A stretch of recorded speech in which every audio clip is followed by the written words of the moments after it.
my birds na din ito. So, connect lang. Phase 1, 57 days.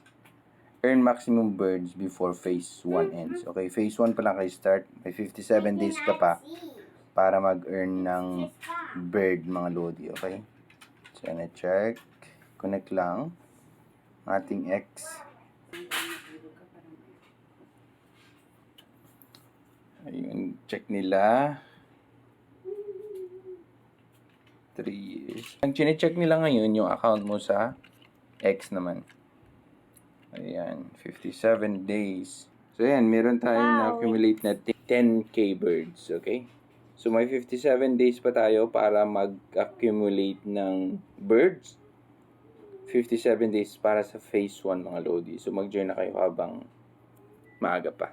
So, malapit na ang listing ng dogs, mga lodi. Ito susunod, goats naman. Pag wala pa kayong goats, same process lang din, okay? Ilagay nyo yung account nyo, check nila kung ano ang gaano nakatagal, nakadepende dun sa performance ng Telegram account nyo. Dun nila bibase yung bibigay nilang goat sa inyo, mga lodi. Okay? Tapos gawin nyo na din mga tasks ng mga to. Maraming tasks. Oh. So, ayun lang.